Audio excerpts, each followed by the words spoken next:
Hello, everybody. Welcome to another episode of Transfigured. I am here today with Dr. Andrew Perriman. I am very excited to get to talk to him. We're going to be mainly talking about his new book, In the Form of a God, which is about preexistence in the Apostle Paul. But we might, venture a little bit beyond that too. Dr. Andrew Perriman, although I've been told to call you Andrew, you have a blog, a Twitter, and you have a bunch of different things. So if you wouldn't mind giving us sort of a brief introduction, what's sort of your academic background and the current titles that you hold? Current titles that I hold. Yeah. Let's just stick with doctor. I do quite a bit with the London School of Theology, but I apart from associate research fellow, I don't have much in the way of a title. So I've sort of lived mostly outside formal academia. My wife worked in the oil and gas industry, and her job took us around the world. In various Far East, the Middle East, the Netherlands for quite a few years. And that was sort of it meant I could do whatever I wanted to do, basically. So I, from a very early stage, started doing theological studies. I didn't do it at university, but I got into it very quickly. Through what was then London Bible College and now London School of Theology, and then got into writing, and it went from there. But alongside that, there was pastoral work. We have a close relationship with a mission, a church planting mission, for the last 25 years or more. And that's been so I sort of fall between the academic and the sort of more practical. The missional part of this, and in particular, mission is trying to sort of get to grips with what it means to be in a post-Christian context, to be where we are now in the world and in history, for that matter. That's an important part of it. And I mean, maybe we'll sort of come back to that a little bit, because it probably does explain part of my perspective on things. So I started writing. I did the research. Started doing a PhD in Amsterdam, the Free University of Amsterdam. Switched it back to London Bible College when we left Amsterdam, and things like that. Started writing books, and so for the last 20 years, most of the writing has been books and the blog. So that's me. We're settled now in London. We've been here for the last 10 years or more. With no sort of prospect of moving on again. So we've slowed down a bit in that respect. What was your faith background like growing up, if you don't mind me asking? Growing up, there wasn't much of one. It's sort of late teens. I started going to church, got involved with the youth group. And it was I mean, it was not a sort of a very sort of profoundly intellectual journey, but that's what got me interested in it. So I made a faith commitment just before going to university, and from that point on, I've always thought of myself as an evangelical. Churches we've gone to would have mostly called themselves evangelical, in a sort of British European. Small, I don't know. I mean, it means something slightly different than over there than it does here, but it does now. I mean, that's probably changed over the last sort of 20, 30, 40 years. But no, I realise now one has to use the term carefully. But within the British context, it's a relatively uncontroversial term to use still. Yeah, I think so. No, the faith background has always been evangelical, but within a fairly broad, pragmatic church context, and much of the theologizing, if you like, the theological work that I do, circles around that in a sense. But I'm sort of quite happy to venture outside what would normally be regarded as mainstream evangelical thought, to see where we end up. Yeah, well, I have noticed that, and that is part of the reason why you caught my attention. So I've noticed in your blog and in your book that you have a lot of emphasis on sort of narrative and story as an important part of how to do theology and sort of how to contextualize theology. So I was wondering if you could talk a little bit more about that and how that informs your theological approach. Yeah. Yes, so I mean, it's my hermeneutic, if you like. I mean, for a shorthand way of putting it, uh, it's the lens that I look through. It's not narrative alone. The term that I've got comfortable with is narrative historical. And in some ways, historical is the more important part of that. So essentially, I regard the New Testament and probably the Bible as a whole as a community telling a story about its historical experience. Those are probably the three key parts there: a community with a complicated history. It's broken and disrupted in certain ways along the way, but it has historical experience, which when we get to the New Testament, raises questions about the future of that community, where things are heading to. What is the natural perspective and outlook of the community? People within that community, so people like Jesus, for example, the apostles, and so on, the churches, when they look out at the world, what do they see? What presses in upon them?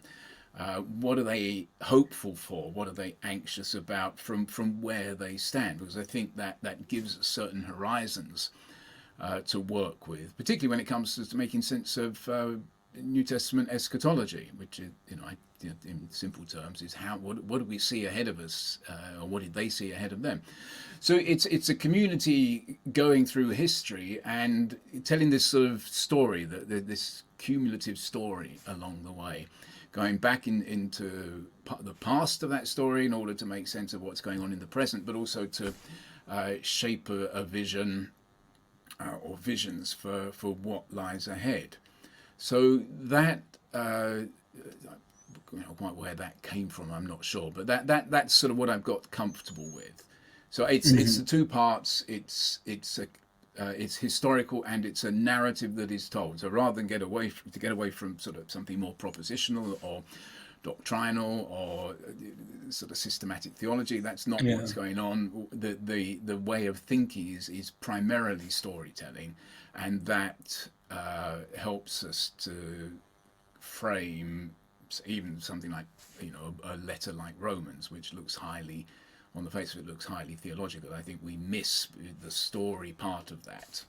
Yeah, and sort of escaping too propositional a view of trying to approach the text, which we'll talk about your book that's very focused on the question of preexistence, which is in some sense a propositional question, but by taking it into the context of narrative and how it fits in with the story that's trying to be told, that helps give it a different kind of, I don't know, oomph, and also makes it feel a little bit more personal and interactive if it's more of a story than just a cold list of systematized propositions. Yes, except that I mean I completely agree with you. But I'd look at that sort of the personal part of it again. There is a personal part, but the story, it's a community telling a story. So I think I'd sort of the way where I'd press back on that is. I mean, we can look at Jesus and it's very personal. We can look at Paul and it's very personal. But they're telling a story that affects a community, and they reflect the fears and the desires and the expectations, the ambitions of a community in this. So it's not. There is a tendency. I mean, particularly maybe it comes out of preaching.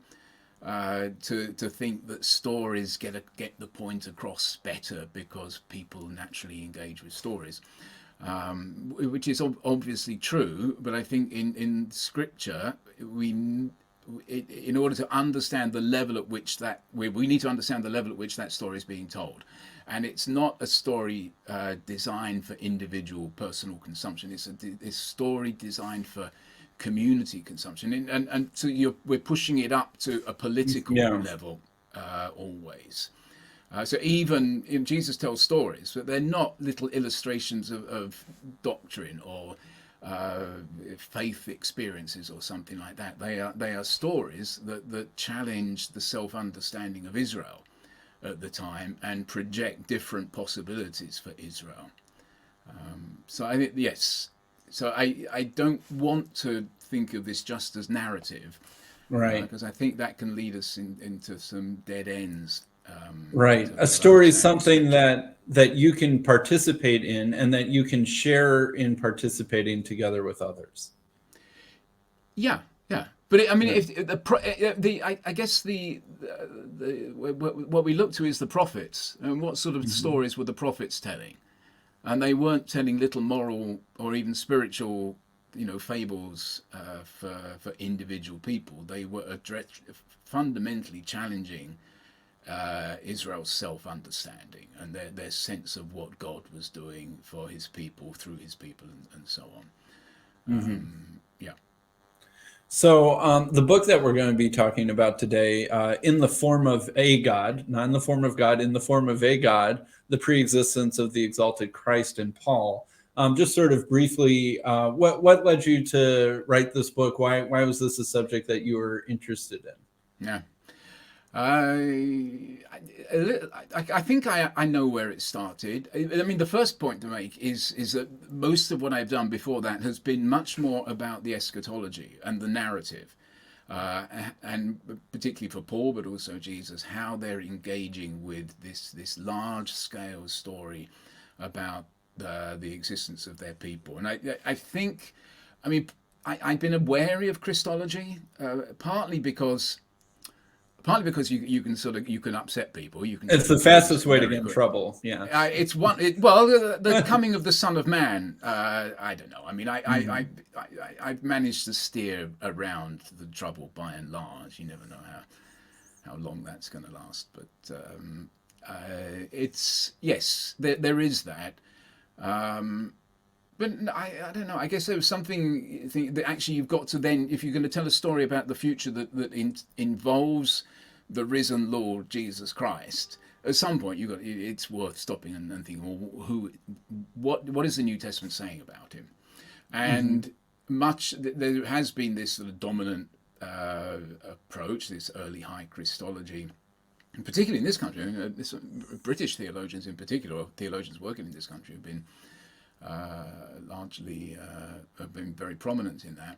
So yeah, I mean, it was there to be looked at, and Tom Wright was a big influence 20 years ago, and he takes a sort of fairly conservative position. So where this probably started was looking at the Roy Hoover's article on the Harpagmos clause in Philippians Mhm. 2. So this Jesus did not consider the being equal to God in some sense something to be grasped, either to be held on to or to be, you don't have it, therefore you need to seize it. Mhm. And that's where it started. I thought I was just going to write an article on that, and then my sense was that they've made a clear error in the way they have used Roy Hoover's work on that, which has sort of been somewhat seminal. Back in the early 70s, I think his article came out, and since it was endorsed by Tom Wright, and since then, a whole string of scholars have simply sort of taken it as read, that this is the right way to think about this, and that it points to the understanding that in Philippians 2 verse 6, the beginning of this short little passage, the pre-existence of Jesus is affirmed.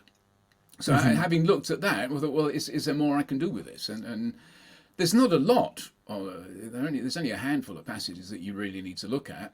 So I started having a look at those as well and to see what I made of them. Yeah.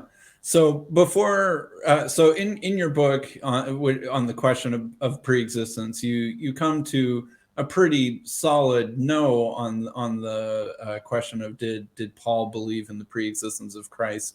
I guess before we look at sort of there's the handful of passages that everyone will look at to see if the answer is possibly yes, but Yeah, there's also I feel like so much of the discussion is always focused on those maybe yes passages that there's seemingly little on maybe some of the other passages that might be, or kind of the whole context of why would one even doubt if Paul believed in the preexistence. So what are some of how does that fit, how do these sort of, I don't know, this broader Pauline story fit in, where we might even feel like we would be tempted to answer no before we look at those hot button passages?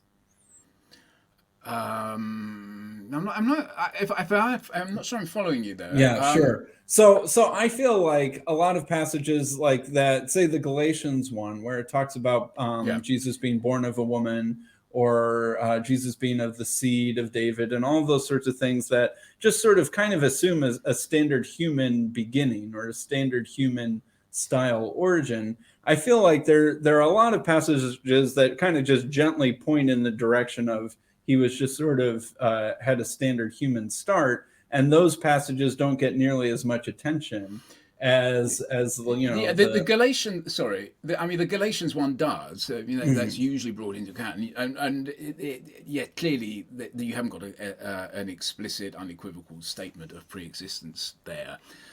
So what tends to happen is, well, it's not explicit here, but we find it in the Philippians passage. Therefore, we can suppose that, or imagine that for Paul, it's presupposed here. And usually the argument is, well, why else would he need to say born of a woman? Obviously, Jesus was born of a woman. Why do we have that emphasis there? If it's not contrasting with a pre-existence? So he had a heavenly, eternal existence prior to that, and then he was born of a woman. And so on. So I if that's what you're getting at, that would certainly be one of the things. But I mean, obviously, this is one of those issues where we bring a lot of theological baggage to interpretation, and that just makes things look rather different. I guess part of what I meant in my question, I probably could have been a little clearer, is that in Paul, the exaltation of Christ is just such a clear and repeated theme over and over again, and it's never described as a return journey, or at least not obviously. And so it would seem to me like the default assumption should be that there's no pre-existence if this entrance into heaven is described as a new thing that happens to Jesus at a point in time, rather than some sort of return to a previous state. Statements that seem to, in the 1 Corinthians 8:6 passage where this through whom all things were made, those type of statements sound like they are creation statements. So if that sets up the possibility that Paul thought that Jesus was involved as an agent in creation, then you've got some basis for thinking, well, actually maybe it lies behind some of these other statements as well.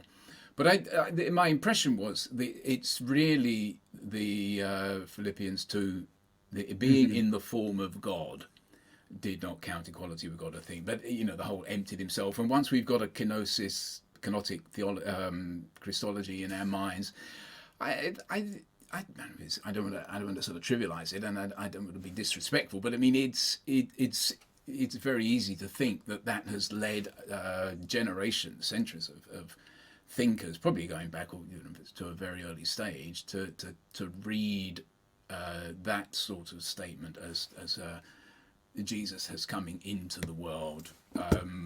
You've got part of it is it was just synthesizing a number of things. So a virgin birth, John's, the Word became flesh and dwelt among us. Once you start synthesizing all of these statements, which is what the early church did, rather than treating them with that sort of more critical, historical, you don't differentiating between John and the synoptics and so on.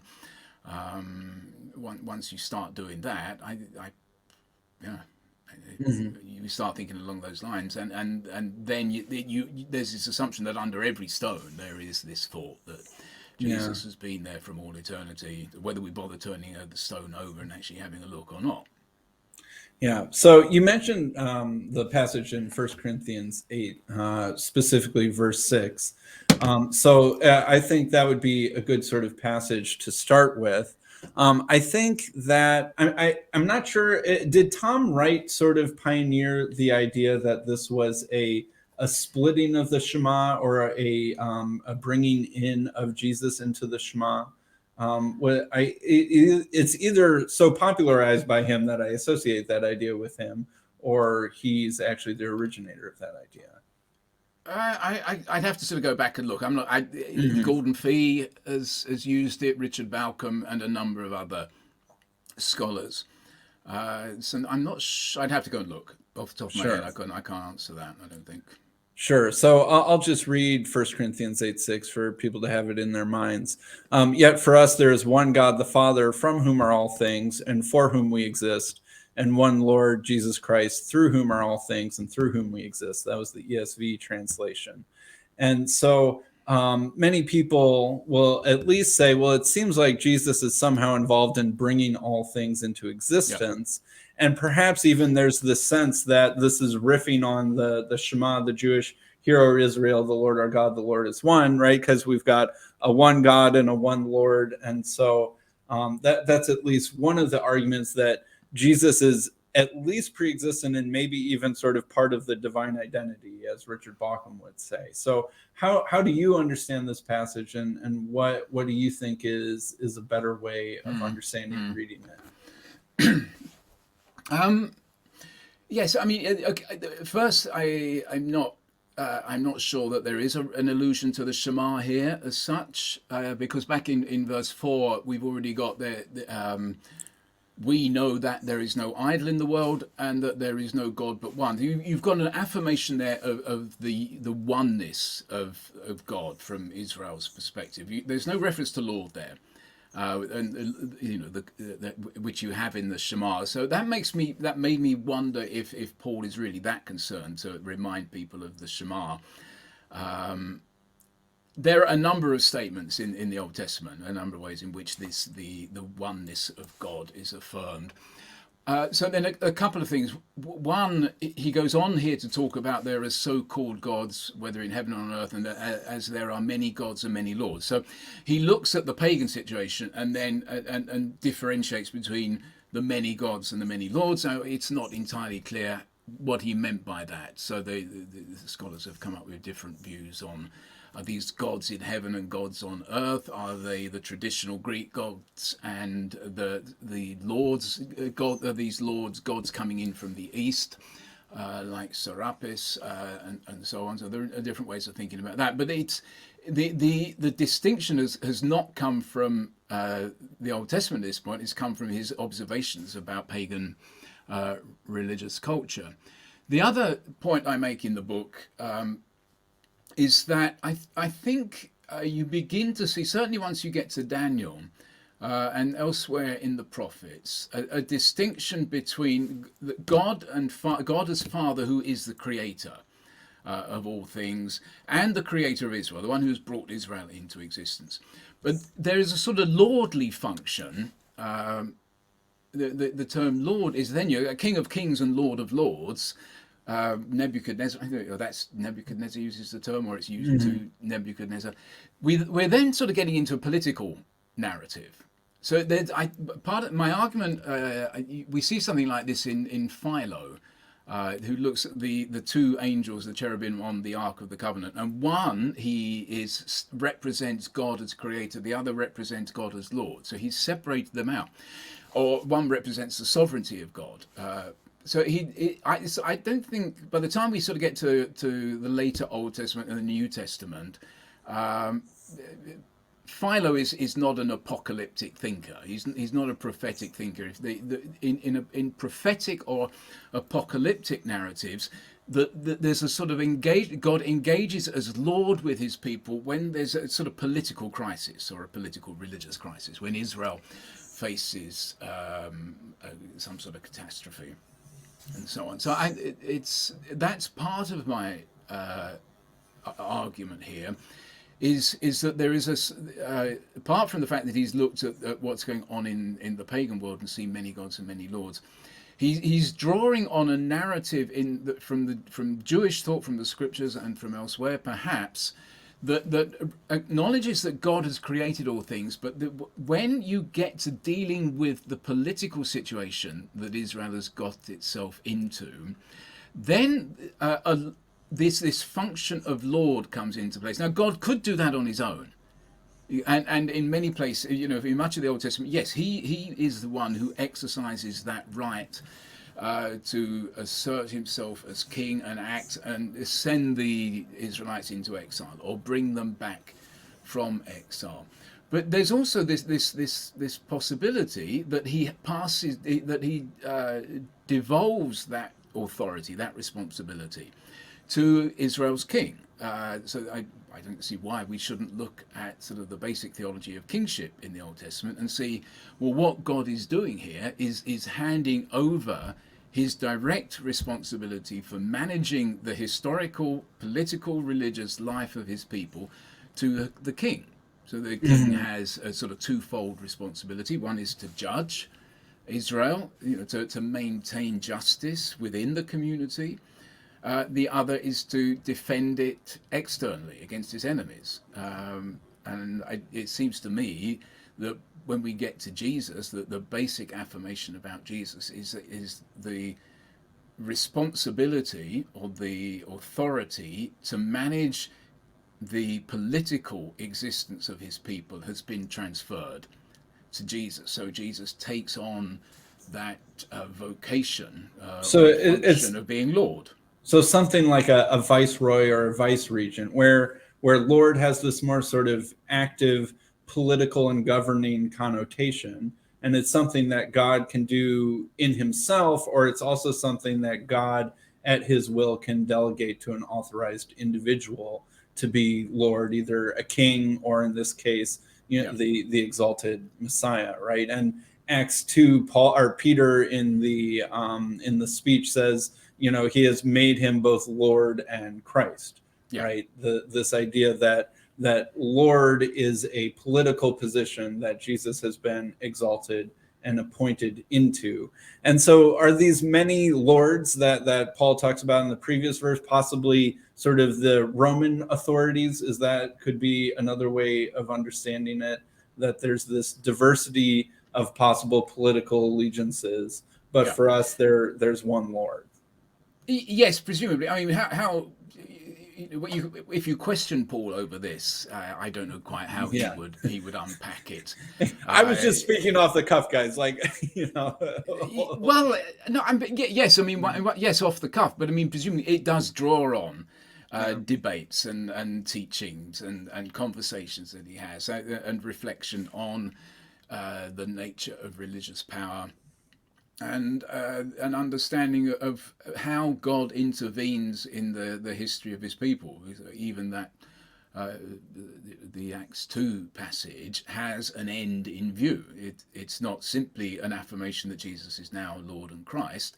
It's he's Lord and Christ, and therefore the only one who can save Israel from a coming disaster is Jesus. So you call upon the name of Jesus as Lord and Christ in order to be saved from the catastrophe that is looming. Because this is a wicked and corrupt generation, or whatever he says. Yeah. So Jesus is this empowered Lord who's going to be bringing about something of a political and spiritual and even cosmic and sort of both the universe and the civilizational sense of the word. And I also thought another good point that I read in your book is that it's still pretty clear who the one God is in this passage. Yes. That is relatively unambiguous, and maybe this divine identity language is more obfuscating than clarifying in terms of what seems to be a pretty clear identification of who the one God is. Yes, and I mean I think Paul, again, this is a story thing. This is not about how we understand God. It's about how people at the time understand what God was doing, and the so the through one Lord Jesus Christ, through whom all things, and we through him. That's not, I don't think, a sort of a simple theological statement about Jesus, God, and creation. It reflects what we've already learnt from in 1 Corinthians, that God has done something new. Sorry. And draws on wisdom language earlier on. Jesus, the cross is wisdom. Jesus is the wisdom of God. To bring something new in existence. And Paul has said already that we owe our existence to him through Jesus. These ideas are there. So I think that the context for reading 1 Corinthians 8:6 is the letter as a whole, and there's enough in there, to make it clear what the story is that Paul's telling, and what lies down the road, what they're looking towards, and B, how he understands this sort of interaction between the one God who is Father and the one Lord who is Jesus Christ, and how they engaging, working together to bring about a new future for God's people. I mean, obviously that's oversimplifying it, but I think it's there, and I think that context has been largely disregarded because people think this is a statement about God, and we bring the Shema in, and Shema is a sort of fundamental assertion of monotheism. It's too. I think we've been misled by the ontological, divine identity thing.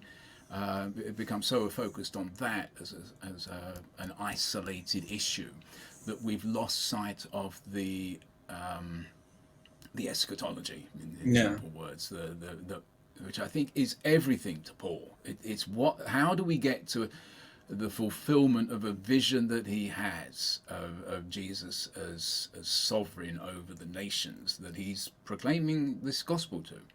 Mm-hmm. Yeah. All right. And as far as this all things then is not necessarily talking about the Genesis creation of all things being the entire material universe, the way that sometimes it can be read, but this all things is sort of like the spiritual blessings that we newly have access to, the new life in God, as well as the hope for the eschatological future. Yeah.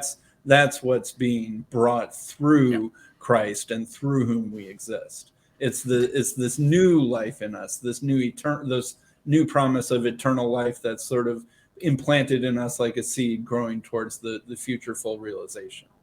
Yes, but again, I wouldn't put it in such personal terms. The personal part is there, but it derives from the corporate story, the bigger story that is going on about the renewal of not just the renewal of God's people, but I think that the final chapter on Colossians and the Colossians encomium, I probably needed a bit more work done on it. I think, but I think it gives us a sort of compelling conclusion to this story. I think what Paul envisions is a reconciliation of kingdom in heaven and kingdom on earth in Jesus. So I mean, I talk about this somewhat in the book. I think it does make sense for us looking back to think that when the Roman Empire confesses Jesus as Lord, that brings to let's say at least a provisional fulfillment, a penultimate fulfillment. This kingdom prospect that thy will be done on earth as it is in heaven. So we have one, whereas the rule on earth under Caesar, in Paul's experience, had been at odds with rule in heaven. When Rome converts, you have a reconciliation of rule on earth and rule in heaven. I think that's the story that controls Paul's thought all the way through. And it's that possibility of the renewal of the church, I guess, as a new creation. I don't think Paul would have disagreed with that. But even more than simply the restoration and renewal of God's people, it's a transformation of the world that he knew, of the oikumene, of the empire, of the nations of the Greek and Roman world. And I when you stop and think about that, that Paul had the vision, the audacity to go and proclaim all the way from Jerusalem to Spain, perhaps, but certainly to Rome and to Caesar, that this whole system that dominated his world, Israel's world, was coming to an end and would be replaced by a civilization that served the one true living God and confessed his Son as Lord. It happened, and I think that is a very compelling argument for the validity of the apostolic mission. Yeah, for my another thing I do on my podcast I've been going through sort of the early church fathers, and I spent some time on Eusebius of Caesarea, and Yeah. his writings on Constantine can be a little bit queasy inducing, but also pretty amazing at the same time. And he'll say things like basically all of the promises and prophecies of God are now fulfilled in our scene now in this transformation of the empire through Constantine, Yeah. right? That this whole world had, that the victory of Christ finally is now being realized through this political transformation from paganism to Christianity, and from disunity to unity in the life and That's accomplishments right. of Yeah. Constantine. Yeah, I mean, from our perspective, it's completely overblown, and because history doesn't stop, and Right. it's like that they all lived happily ever after. Well, they don't. Mhm. Problems continue. This is why I think it's important that we, this narrative historical thing. I think much of our so, I mean, with my evangelical experience, we act as though history stopped with maybe at Pentecost. And Yeah. then the church does the same thing over and over and over again. But history life isn't like that. The world isn't like that. The Bible isn't like that. Hmm. All the way through, you've got this story of how God gets brings the people into existence and manages their life and their witness and their service of Him, despite the worst that Israel does to sort of wreck it, and the worst that the nations do to stymie the purposes of the one true Creator God. And that was true, right through to Constantine, but it's true today. And so part of my argument here is what we gain from thinking in terms of a story being told through history by the servant community of the living God, is that we have to do it again today after Christendom, in a post-Christian, rapidly changing secular environment with, depending on your point of view, in all likelihood, a sort of a climate crisis to deal with. And if that doesn't engage the Creator God in some way, Hmm. beyond simply providing comfort and consolation to individuals, well, what does? I think the climate crisis is a flood scale global issue for us in terms of the story that we are telling, and I think it helps to learn from Scripture all the way through what it means for God's people, largely through the prophets, and a prophetic perspective, a prophetic vision. They learn how to make sense of what is happening and how to make Hmm. this is about God. God is in this somewhere. He's punishing us. He's forgiving us. He's restoring us through these large scale events.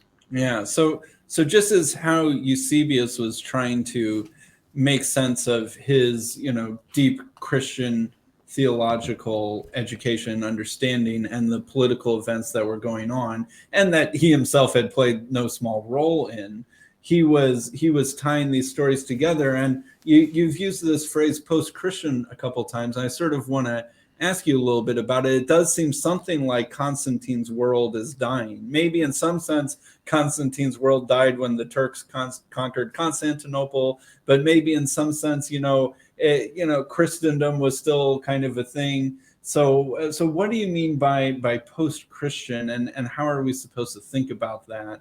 And how do we kind of connect the dots with this old story in our new context Yeah. now?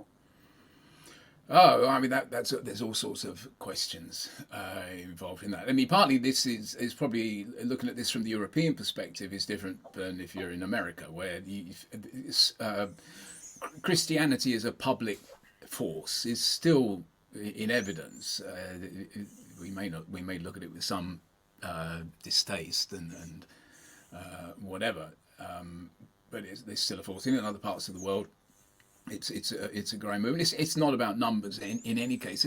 It's more from my point of view. I think I'm here as a representative of the European Church, and the European Church, hasn't died, but it has been marginalized, certainly. And we no longer live in a civilization that in some sense organizes itself around some theological assertions such as the Trinity and so on, and knowledge. We simply don't need that now. None of us, even in the church, structure our knowledge theologically. So there's all sorts of aspects to that. So I think we are having to come to terms with a very diminished role, and that makes us reach for prophetic language to in various ways. I think it changes it from that point of view.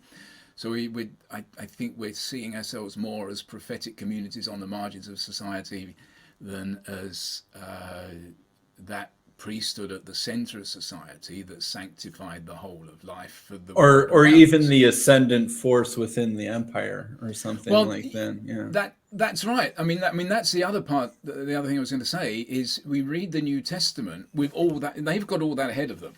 That prospect of transforming their world lay ahead of them, and I think it would have been a major driving force. It's what, the apostles onwards, it's why people gave their lives. They gave their lives for the sake of, yes, because they loved their Lord, but they gave their lives for the sake of a different future, because they believed that their Lord would at one point be revealed to the whole world as they knew it. And I think, really, and that they would be vindicated and be on the right side of history, as we might say it today. I think that's right, and I don't think that diminishes the language that we have. This is the coming of the Son of Man idea. That when the Son of Man, there are some different perspectives on this, but I think fundamentally when Jesus uses that language and when the apostolic community uses that language, I think they're probably talking about slightly different, or actually quite different things. I think Jesus uses it in relation to the Jewish war. The apostles use it in relation to the conversion of the empire. But as you say, they find themselves on the right side of history. They expect to be on the right side of history, and therefore they will share in the glory that Jesus will receive at that moment. He didn't get it from the Jews when Jerusalem was destroyed. That didn't happen.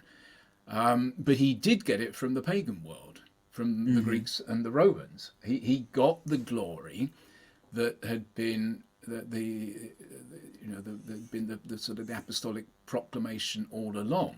And because Jesus, he is instrumental in, probably a better way of putting it, he is confessed as Lord. We go back to the Philippians encomium, there to the glory of God the Father. So the God of Israel is finally glorified and worshipped in the pagan world because of what Jesus did. Because of the whole story about Jesus. It's that story that is told in the encomium. Right. I might want to circle back on this subject a little more, but we have to talk about Philippians 2 a little bit more than we have, especially because it's the title of your book.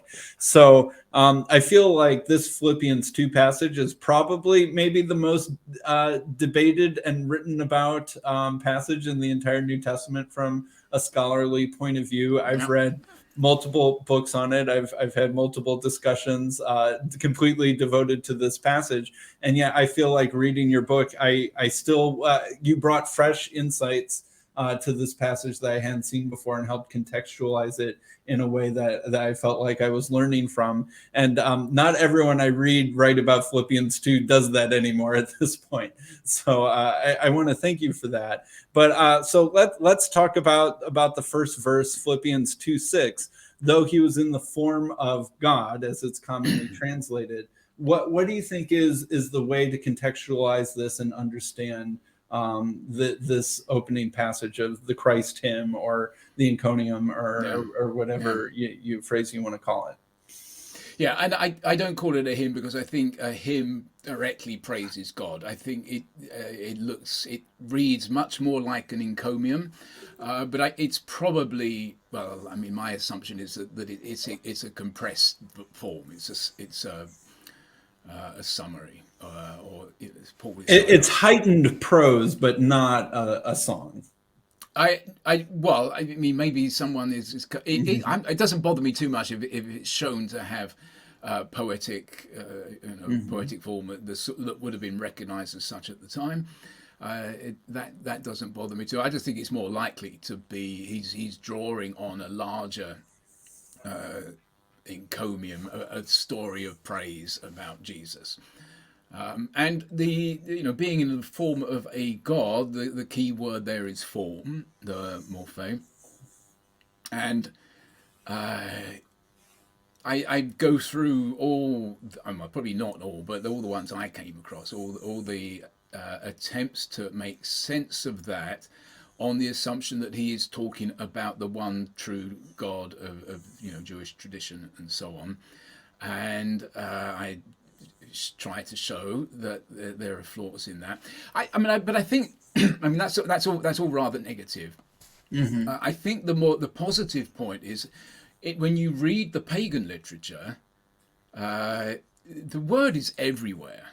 Everyone is asking about, reflecting on, thinking about the forms that the gods take, or what the form of. I mean, whether you're talking about the form of a god who through an epiphany appears on earth, takes the form of a woman or a man, and so on, or men and women, mostly men who appear godlike, even if they're actually only humans, who might or the idols that. Or the idols that are around in the empire, walking through Corinth or Philippi, there would have been statues that were the forms of gods all over the place. So that was their culture, that was their world. It certainly intrigued them. It preoccupied them. Yes, the debates over the beauty of a statue and the hazards of attempting to capture the beauty of a god in stone or whatever it was. We sort of travel quite a lot in eastern Turkey, but I haven't got to. One day I hope we'll get to Mount Nemrud, because on Mount Nemrud, Antiochus forgot his name. Antiochus of Commagene, anyway. So he built a tomb for himself, and the inscription. So he's got statues of, I forget which gods. It's Apollo or whoever. 4 or 5 gods there, and a statue for himself. And he is very concerned that he gets the form of the gods right, and the form of his own form. It concerns him that when he's buried in this place, he will be put there alongside these gods in their true forms. I'm not doing justice to it, but so why not just let that stand for what it is? That when you put this term form and Morphe and Theos together, there's only really one way to think about it in Hellenistic Jewish writings, Greek writings, and so on, and that is this: it's a reference to the form of a god. So it being in the form of a god, rather than trying to take that in some literal sense, my argument is that what's going on here in this piece is it's a reflection on how Jesus appeared, because form always refers to the external appearance of something. It's what does this God look like? It's not an internal or abstract essence. Which is how theology has tried to sort of read it. Theologians have tried to say, well, actually the word really means inner essence, or it means form as it conforms to the inner essence of something, which is in very nature. Stretch. Being in very nature, God is how the NIV how it's often translated, but that's not what it says. That's not what the word means. And even if it meant form that matches some inner quality of the person or being you're talking about, the point is still it's talking about the external appearance. So you'd have to be talking about the external appearance of the God of Israel. And that you can't do that. No one does that. And in fact, you point out multiple times that the Jews were pretty adamant that God was a formless, right? And then to try and capture him in a form was a theological error and misunderstanding, or even a blasphemy. Yes, and I think there was an appreciation of the fact that the term Morphe belongs to Morphe Theou belongs to the pagan context. Yeah. and so on. So it's just, yeah, I mean, there are other approaches that have been taken, whether there's maybe an angelic form, or maybe there were Jews around at the time who actually believed that God had a giant human body, which is probably sort of taken us beyond, I mean, it's difficult to say, but they've probably taken us well beyond Paul's thought world anyway. But it in any case, it seems so transparently obvious that this would have been heard as a reference to a person who has the external appearance, or in some sense, looking at who he is, what he does, what he said, listen to what he says, godlike. He has the form of a god. Almost, he had a godly appearance or something like that. Yeah. Yes. Yes. Part of me almost had in mind reading your book, like how, I have a relatively newborn daughter. People come over and they're like, "Oh man, your daughter, your baby is so beautiful. She looks like an angel," right? Yeah. Or Yeah, something exactly, like yeah. that. Yeah. Or you look at the experience of Paul and Barnabas in Lystra when they're mistaken for gods because they heal someone. So they think that Zeus and Hermes have come down to earth, and then at the end of Acts, Paul is mistaken. They take him to be a god because he survives a snake bite after the shipwreck. So yes, I mean it's part of that world that individuals could be understood to be like gods. Moses is spoken about in these terms as godlike, or as god to the Egyptians and so on. So it's not at all remote from sort of linguistic usage in that context. You've got that example in Lystra. And one of the things I suggest that, I think there's an interesting, because Timothy came from Lystra. I think Timothy would be an excellent candidate for having written the encomium, or having had a hand. Interesting. So this is not a theological definition. Or a Christological definition. This is an encomium that understands how Jesus was perceived by pagans, or pagans who have become Christians. So being in the form of a god, and then we get to he did not count the being the being equal to God, something Harpagmos, and that was where what we were talking about earlier. And the point I make there is, I think Roy Hoover's linguistic analysis, and I don't know, you're probably not, and if you come across his article, but his analysis is more or less right. I think it's been tweaked a little bit by subsequent scholars. I think he's basically right, that it's simply, what it comes down to is saying if this not considering something Harpagmos is, you see in something an opportunity to grasp. So a situation arises where you're presented with an opportunity, and there's not a large number of examples, but they're pretty consistent. They're also 2 or 4 centuries later than 4. So I mean there are some literary questions that need to be considered, and a few other things as well. But they're all situations where someone is presented with an opportunity, often always in a narrative context. So a story is being told.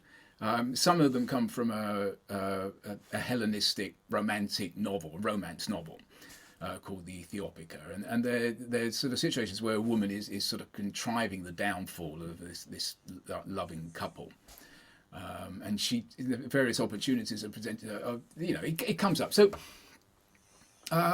Like how we would say seizing the opportunity. Yeah, exactly. Like, and that's what Hoover says, until he sort of gets to raise it, looking at the Christology, or what are the Christological implications of that, and then suddenly this is not an opportunity presented; it's something possessed, because he wants to be able to say that this being equal to God was not something that was external to Jesus, but something he already had and didn't exploit. To his advantage. Now, the exploiting to your advantage is part of the idiom, but not the possession. It's not something you have that you make a decision about. It's something that is presented to you. At least in all the examples considered, it's an opportunity put in front of you.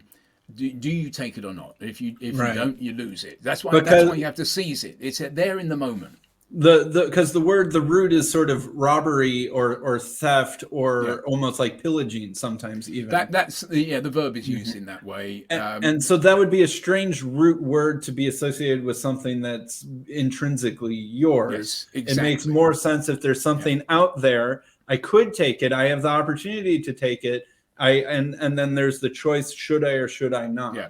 Right. And But then here Jesus chooses not to seize equality with God. Yeah. But what the idiom seems to bring to this, I think yes, I mean, maybe that's a little slightly debatable, but certainly the way I've looked at this, what the idiom brings to this is it's an opportunity presented either by circumstances or more often by a person, and you seize it.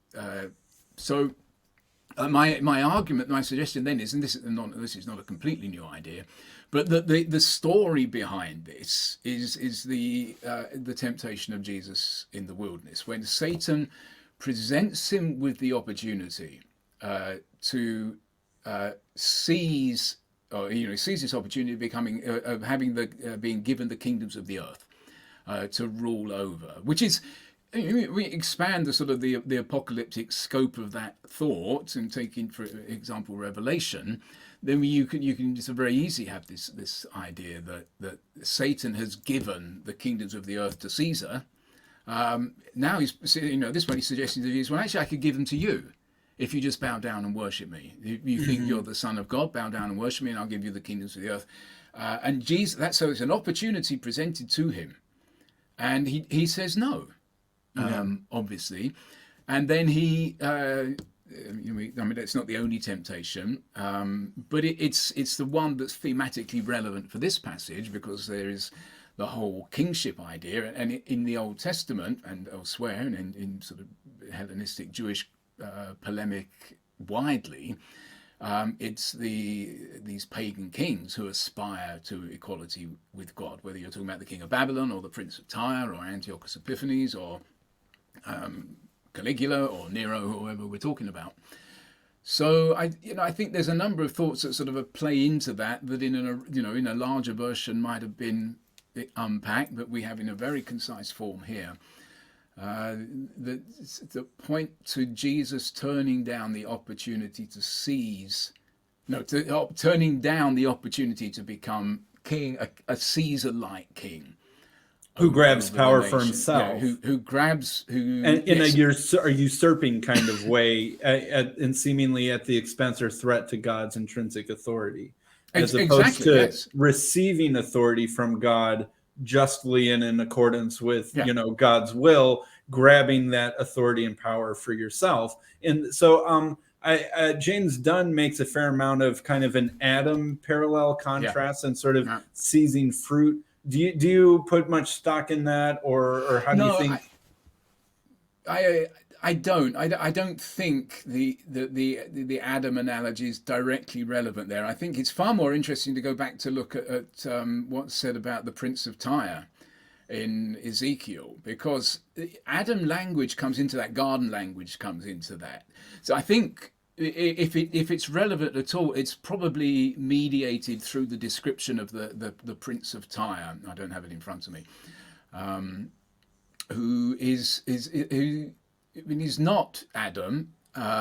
He's not Satan or some angelic figure either. I think he's just a king. But he is described in terms that evoke the garden scenario.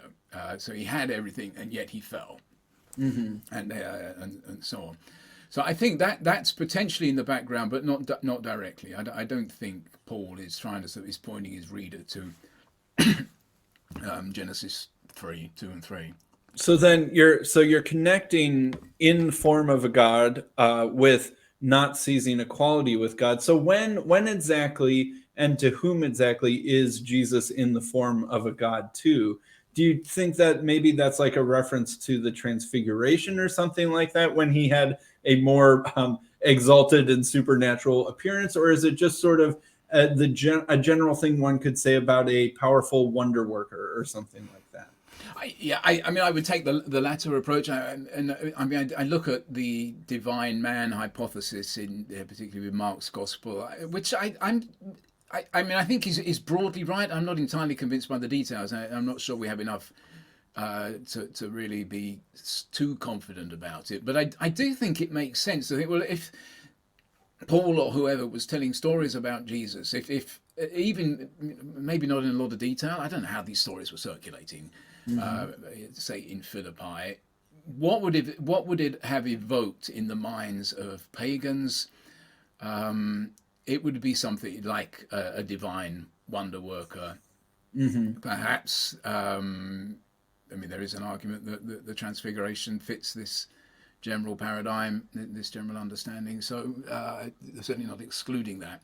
But I would take it in more general terms, that he would have been perceived by people around him as a sort of godlike person, and yet he chooses not to. One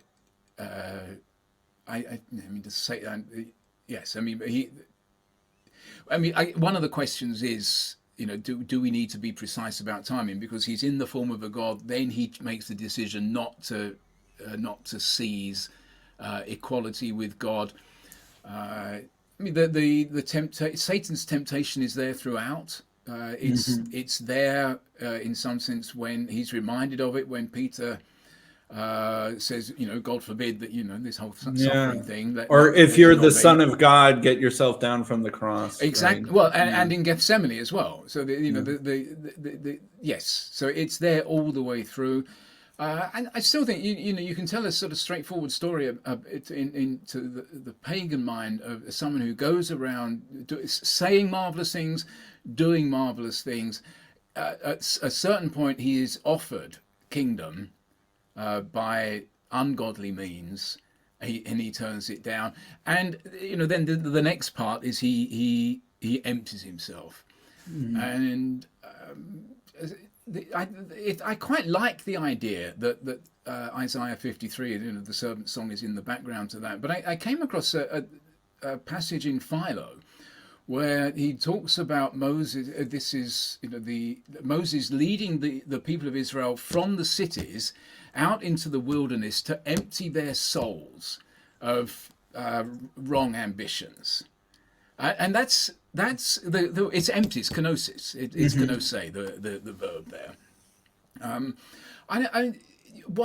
Maybe there was in Jewish circles there circulated this idea that one of the things you do when you go out into the desert is you empty yourself of false ambition in order to be dedicated to a divine ambition, which is exactly what Jesus does.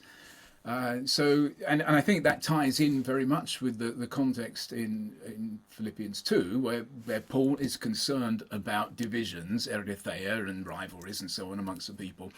So I think you can tie a few things together there and get a very good reason for telling this story about Jesus, who is who goes out into the wilderness and empties himself. And so on. Yeah. Be careful how you say that, I guess. And it fits in well with the moral lesson, right? Because the immediate context that's what I'm saying. Yes, is Paul saying, have this mind in you which is in Christ Jesus. Consider others more important than yourselves. Don't do anything from selfish ambition, right? Yep. So Paul's doing these moral injunctions to the Philippian church, and then that's what launches him into this encomium. And so it fits better if Jesus is a man who is endowed with power that could lead one to be tempted to use it for your own self-exaltation, but instead submits himself to God's will, even to death on the cross, right? And that is the example of not doing things for selfish ambition, but doing things for other people. And whereas if the story is this incarnation of an angelo God morphic thing who decides to leave heaven and come down, that's a harder thing to imitate, right? And it's not quite as good of an object lesson. It's kind of an object lesson, but it's a much more relevant object lesson, this divinely empowered man who uses his power to serve others instead of himself. Yes, I think that's right. So one of the points I make in the book, let's look at this pre-existence part. If there's no pre-existence, there's no descent. So Jack Sanders has the term cosmograph. He uses this inverted parabola. So Jesus comes down, he dies on the cross, and goes back up again. the main part of my argument is that there's no coming down, which, as you say, connects with the context. This is about his attitude and so on. But I don't think there's a going up in the encomium either. When you think what it. about at the end at the highly exalted part? Yeah, right. So that language is not. If I can find I meant to sort of keep this handy. Yeah, at Psalm 36, this the verb used. Let me just read this. This is. The sinner watches for the righteous and seeks to put him to death, but the Lord will not abandon him to his hands, nor have him condemned. So there's a sort of Jesus-type story being told here, anyway. Should he bring him to trial, wait for the Lord and keep to his way, and he will lift you up to inherit land. When he destroys sinners, you will look on. I saw an impious one being highly lifted up. And that's the same verb. Being raised up like the cedars of Lebanon. I passed by, and look, he was not, and I sought him, but his place was not found. This impious one, being contrasted with the righteous, he's not being lifted up physically or to heaven in some sense. He's being exalted. He's been given a high status. You come by next week, and he's gone, because that is the fate of the unrighteous, of the wicked. There's no reference to resurrection. There's nothing that points. We don't have this language from Psalm 110 of being seated at the right hand of God, which Paul could have inserted in there. We have it. Uses it widely. So it just made me think that perhaps there's no down and up. This is a very flat encomium, and it's about status, how Jesus was perceived by others. So initially, on one level, he is perceived as a godlike person who makes this critical decision, and therefore is no longer godlike. He's very human. In fact, he takes on the form of a slave to the point of being executed on a Roman cross. This is all about status, and then because he's done that, God exalts him and gives him this different status, and a name which is above every name. It's not he's put into a position above all things. He's just given a name, and a name is a reputation, and a name is you could perhaps read authority and so on into it. But I wonder if we've got both the down part and the up part of this wrong Christologically. And that this really is much more about the reputation that Jesus is perceived to have through this story in the pagan world in particular, which I think goes even further in sort of making it relevant to the people that he's writing to in Philippi. Right. And it's supposed to have this sort of moral transformation in the church at Philippi, right? This, the sort of, like we talked about, this world is coming to an end, right? The rulers of this age, both heavenly and earthly, are going to be judged, and their rule going to be brought to an end. Soon, every knee will bow, every tongue will confess Christ Jesus as Lord. And so the opportunity, the invitation, the good news is to be on the right side of history, as sort of we already said. But the way to do that, right, is to not think of yourself as this already important person that has authority and power based off of this soon coming revolution.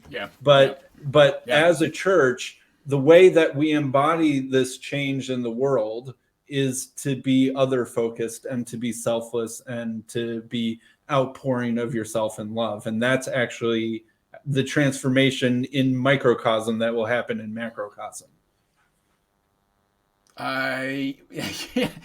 Yes and no. Where I would put it differently, just to be awkward. I love what you say. It resonates, and I think that is a good thought to have. I don't think it's not about us. It goes back to this sort of, where are we in history? Here they were before that vindication. We are living after it, when the whole thing has sort of come and gone. One day I'm going to write a book called Kingdom Come and Gone, perhaps. Yes, for you see that in a number of places. Paul has to deal with a lot personally and with the churches. This false expectation that this means an elevated status now. It doesn't, because before we get to that vindication, the churches are going to have to suffer because of their testimony to Christ, which is, one of the reasons why. Part of the. If I jump around too much, I'll lose my train of thought. But the reason for the title of the book is in the form of a God. The pre-existence of the exalted Christ in Paul. Part of the point of that is that Paul went and proclaimed an exalted Christ to both to Jews and to Gentiles across the Greek and Roman world. So their first encounter with Jesus is as a spirit being who's in heaven, and they experience him through the Spirit. It's a pneumatic experience. It's a charismatic experience. And so I presume at some point that sort of raises the question, well, what came before? And what came before was not pre-existence in heaven. It was pre-existence in Israel. So that explains this born of a woman, born under the law, sent to Israel. That's why he needed occasionally to emphasize the fact that Jesus had this sort of prior existence as a Jew, a normal human Jewish male. And is that how you would understand the phrase being born in the likeness of men and being found in human form? It's just sort of reminding of Jesus's humanity and human origins as opposed to his transformation. You've got 2 points of contrast there. You've got, yes, there is that potentially, but probably in the immediate context, he appeared in the form of a God, but he was found to be vulnerable and susceptible to death, like any other human person. So probably less so there. I'm trying to think. The other phrase that I like is that thing about being born in the likeness of sinful flesh, or being sent in the likeness of sinful flesh, being in the likeness of sinful flesh in Romans 8, and I suggest that reflects that again is not a contrast with a heavenly sinless existence and or whatever, but it reflects how he was perceived. Again, this sort of Paul is very conscious of how Jesus was perceived by others, perhaps. He was perceived by the Jews as a sinner.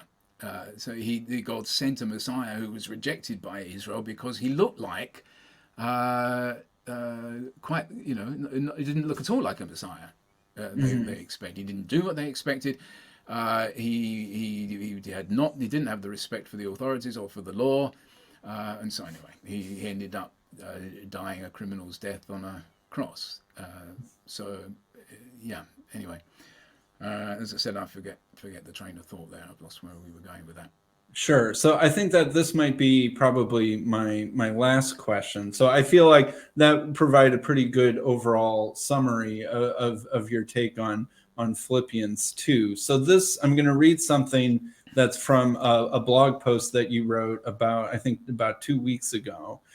So the Greek rationalization of the Jewish apocalyptic construct as one God existing in three co-equal, co-eternal, consubstantial persons gets no traction as a piece of thought in the modern era.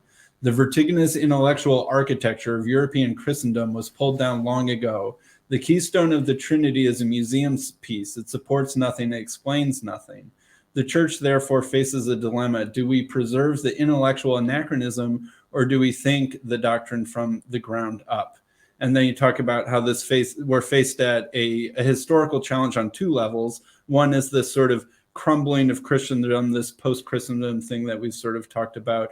And then the second challenge is the emerging critical historical consensus that has allowed us to sort of see past some of this and to better understand things in their original context. So I guess how would you propose, where do we go from here? How do we face these two challenges? How do we revisit these stories in a way that can reinvigorate our faith in our churches in this new post-Christian context, and not ignoring the historical scholarly work that's been done? I don't know. I see. You know, I think history is really helping us at the moment. We're victims of history. We're suffering from history as the church in the Western context because of that. You know, what we've been talking about, the transformation of the ancient world that was proclaimed by Paul that he expected to happen happened, but it lasted for 15, 16, 1700 years or whatever, and but is now more or less gone.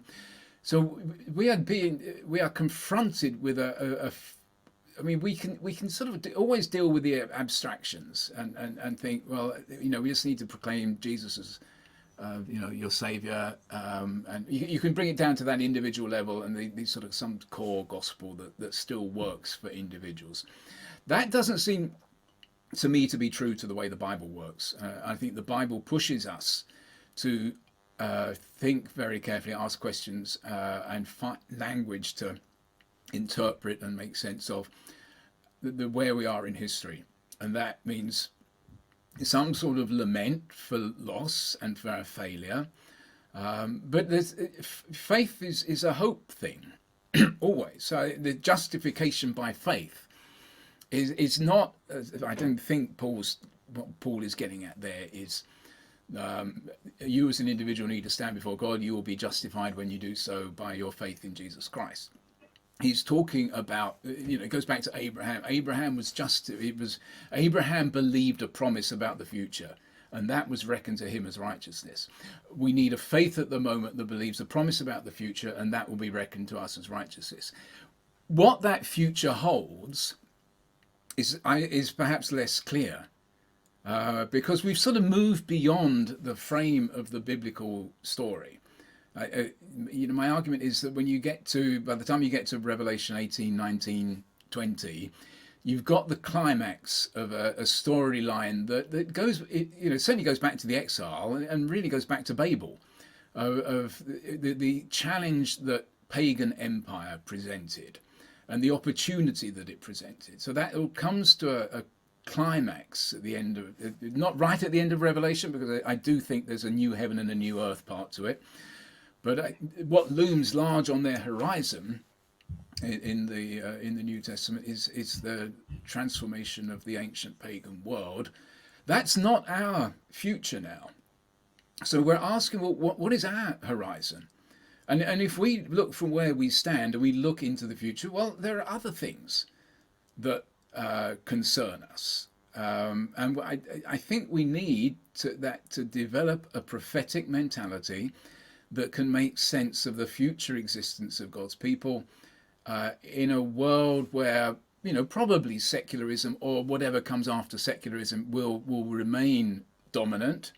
The church will remain marginalized. I mean, I look at this mainly from a Western perspective, so maybe it sounds and looks very different from other parts of the world, but this is just my point of view.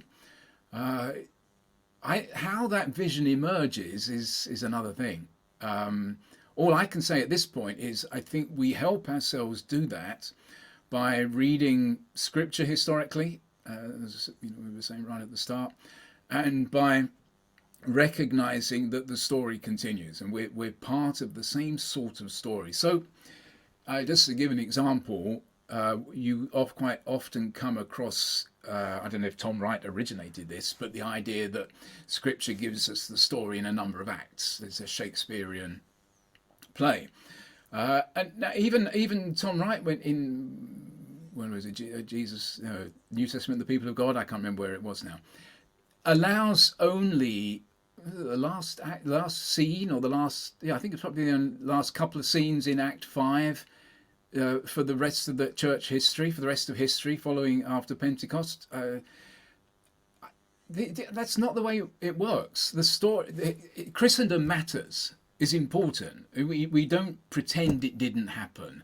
We don't pretend Constantine, didn't happen and just sort of jump from then to now and suppose that we're still a New Testament church dealing with New Testament issues. We're not.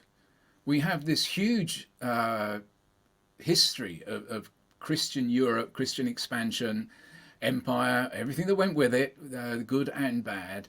behind us, and we're dealing with that, and we have a very open future. We have very little sense of what lies ahead in my understanding. We don't know where the world's going, and to see where God is, the creator God, the God who made the heavens and the earth, where he is. I think that is crucial for us if we are going to bear effective witness and testimony in the age to come. So we have the basis for learning. We have the same Spirit. We have the same Lord. We confess Jesus as Lord, and if he's not Lord of the nations, he's still Lord of the church. And I'm not sure I want to sort of venture in anything much more precise than that at the moment. Mm-hmm. Well, so how should we deal with the doctrine of the Trinity? I think, as you might be aware, I grew up in a non-Trinitarian church, but have had a lot of interaction with Trinitarian. I actually currently attend a Trinitarian church, right? And there's this big source of tension in my attempted relationship with, broader American evangelical Christianity that's always centered around the essentialness of the doctrine of the Trinity. And you sort of described that as the former keystone of a cathedral that's no longer standing, and now we sort of look at it in a museum as opposed to the keystone that holds up. As a culture, that's true. I mean, the church may choose to view it differently, obviously. Right. So how, and you talk a lot about, connecting to history, understanding history and stuff like that. One thing that I've learned, much to my own discomfort, is that it makes it very hard to relate to Christian history as a non-Trinitarian outsider, because of the overwhelming predominance of the essentiality of the Trinity for 15, 16, 1700 years. So I'm wondering, I'm not asking you a personal question, although if you have any advice, I'll take it. But how should Christianity moving forward think about the doctrine of the Trinity, and what should we do with it?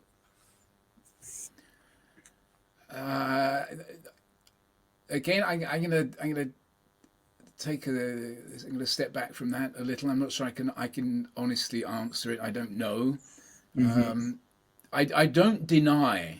I think that it was unavoidable and it was necessary that the church did, went through that rational process of shifting from a kingdom vision of government and judgment, government and rule, to something metaphysical, some way of reconciling the place and making sense of the place of Jesus in the Godhead. I'm happy to confess that because it's part of my tradition, but I do think there is this other thing going on that is pushing us to rethink, how our public statements about God, how we talk about God publicly, even if, in one sense we are hanging on to a Trinitarian tradition. I think in times of crisis, it makes sense. If we are going through a crisis as the church in the West, it makes sense to go back to biblical language, and New Testament language, because that is a way of thinking that emerged out of a crisis. So let's. I think that I hear instinctively people sometimes talking about Jesus as Lord, and asking, well, what are the implications of that for us now? I think there's a need to recover a prophetic vision, and parts of what we've been looking at in the New Testament is that prophetic vision about the future role of Jesus in the whole thing. I would just say, I keep going back and asking over and over again, well, what would this mean now? Maybe this is just for someone else. Maybe I'm too sort of absorbed in the New Testament sort of scholarship part of this to be able to imagine what it's like. I don't go for that. I've never really gone for that relational Trinitarianism, the social Trinitarianism. That's not what's going on in the New Testament. It makes it all a little bit more congenial to a modern perspective, but I don't find it particularly helpful, and I don't think it gives us that future perspective that I think is probably critical for the long-term credibility, effectiveness of the church in the world as it's changing. I'm going to have to give it more thought. I don't have an answer. I will try. I'll come back to you if something occurs to me. And it's certainly not going to be much use to you personally. Sorry. Sure. That's fine. Any closing thoughts or last things you want to say before we bring this to an end? No, this has got to the difficult end of it for me. I think this is important. I'd love it if other people sort of, go through along this journey, spend less time in the details, and bring a different imagination, and see what it sounds like. We're still dealing with the same problem that the early church had, the church fathers had to deal with, that we have put the resurrected Jesus at the center of how God is dealing with us. We still have that. The Trinitarian model was one way of making sense of that and sort of constructing a theology around it. That issue, that problem, that challenge hasn't gone away. We still need to do that, and it may well be that we actually the Trinitarian Church will decide that language still works for it, and it's the best we can do. I think it's unlikely because the intellectual grounds for it are very different to our own way of thinking, but you never know. Yeah. Well, I guess we don't know what the future holds, but I thank you very much for your time. Thank you very much for your book. I got a lot out of it, and I've really enjoyed sort of digesting your blog posts and your perspective, your emphasis on story and narrative, and your sort of push away from an overly individual understanding of the gospel to a more collective, communal, and even sort of political and cosmic understanding. And so I think you're right that we need to recapture something of that to address this very strange time that we're in, however that will happen and wherever that leads. Yeah. So thank you very much, Andrew, for your time. Well, thank you. I've enjoyed the conversation. It's good for me to talk about these things and not just write about them. So I appreciate the opportunity. Yeah, well, you're very welcome. Thanks again. Okay, bye.